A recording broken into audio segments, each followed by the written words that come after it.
किसने किया? किसने किया? सरोजिनी, सरोजिनी नायडू, सरोजिनी नायडू उन्होंने कंपोज करा।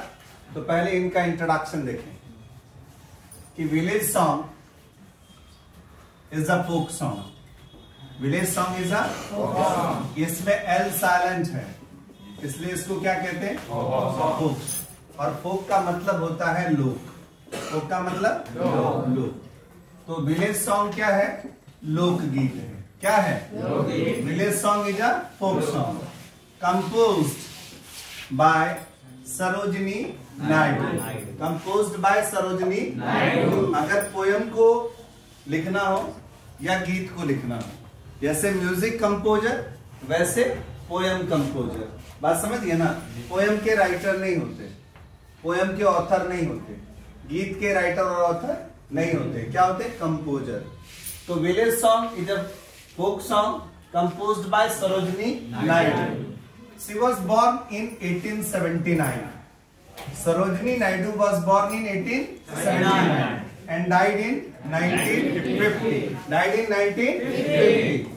Popularly known as, मशहूर थी, लोकप्रिय है, popularly known as the Nightingale of India। किस नाम से मशहूर है? कौन मशहूर है? सरोजिनी नायडू। पैदा कब हुई थी? मरी कब? किस सेंचुरी से बिलोंग करती हैं? 20th सेंचुरी से। किस सेंचुरी से बिलोंग करती है? जो डेथ ईयर होता है ना, डेथ ईयर किस सेंचुरी से बिलोंग करता है? Poet, writer, dramatist, critic, novelist, सब के सब उसी सेंचुरी से बिलोंग करते हैं। तो ये 20th सेंचुरी की पोएटेस है और popularly known as the nightingale of India. Was a famous poet, freedom fighter, कवित्री तो थी ही और स्वतंत्रता सेनानी भी थी। Freedom fighter and fighter for women's right also. नारी अधिकार की भी, नारी के अधिकारों के लिए भी लड़ी, नारी के अधिकारों के लिए भी लड़ी है। कौन लड़ी है? सरोजिनी नायडू। कौन लड़ी है? सरोजिनी नायडू। ठीक है, अब हम सीधे आते हैं कहां पर? स्टेंजा 1 में। और स्टेंजा 1 के वर्ड नोट्स में, स्टेंजा फर्स्ट में जो वर्ड नोट्स है उसमें पहला वर्ड क्या है? टीचर। क्या है? टीचर का मतलब घड़ा। उसके बाद है लोन, लोन मतलब सुनसान। टेम्पेट, टेम्पेट मतलब या फिर, उसके बाद है टैरी, टैरी मतलब, उसके बाद ल्योर, ल्योर मतलब, उसके बाद बोटमैन, बोटमैन का मतलब। कल जितने वर्ड आप लोगों ने पूछे थे इस पोयम को पढ़ाते वक्त मैंने यही सब कहा था। ठीक है, चलिए अब सीधे आप एक्सप्लेनेशन की तरफ आइए। अगर किसी भी पोयम में आई, मी, माई, माई सेल्फ, माइन वर्ड का इस्तेमाल हो रहा है तो आप उन पोएट को स्पीकर भी कह सकते हैं। क्या कह सकते हैं? क्योंकि आई, माई, माइन, माई सेल्फ ये सब बताता है कि जो पोएट है वो खुद प्रेजेंट हो रहा है पोएम की बात को कहने के लिए। तो वो क्या हो गया? स्पीकर। तो सरोजिनी नायडू कहती हैं कि आई have filled my teachers.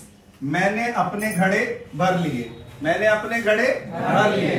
And I have to carry them.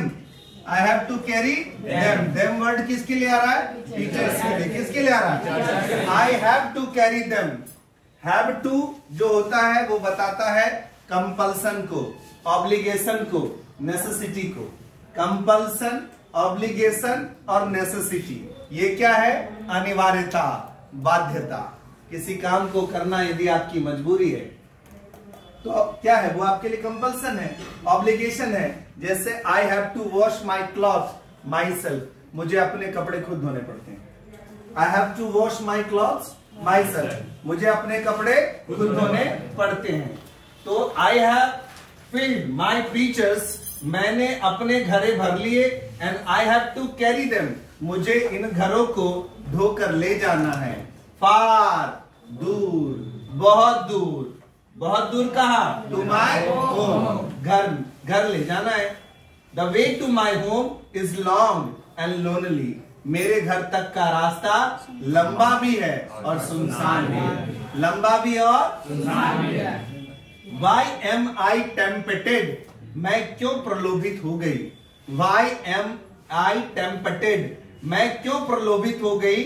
To stay, ठहर कर, here, यहां पर, charmed by, प्रलोभित होकर, attracted होकर, आकर्षित होकर, किससे? बोटमैन सॉन्ग, नाविक के गीत को सुनकर मैं क्यों प्रलोभित हो गई और मैं यहां क्यों ठहर गई? नहीं, तो जो पोएटेस है वो थोड़ा सा एंजाइटी फील कर रही हैं, नहीं, उनको थोड़ा सा पश्चाताप हो रहा है, लेमेंट कर रही हैं, विलाप कर रही हैं कि मतलब मैंने ये क्या कर दिया। मैं टेम्पेड क्यों हो गई? बोटमैन सॉन्ग से। बोटमैन सॉन्ग से मैं टेम्पेड क्यों हो गई? और मैं टेम्पेड हुई तो क्या हुआ? मैं यहाँ स्टे कर गई। स्टे कर गई तो कुछ ना कुछ तो हुआ होगा। अब उनको लग रहा है कि उनको उनके फीचर्स जो है वो कैरी करके ले जाने हैं उनके घर तक, और घर तक का जो रास्ता है वो लॉन्ग भी है और लोनली भी है। एक बार फिर आओ। I have filled my pitchers and I have to carry them far to my home. The way to my home is long and lonely. Why am I tempted to stay here, charmed by the boatman's song? By the boatman song. अब यहाँ पर इन चीजों को आप थोड़ा समझो।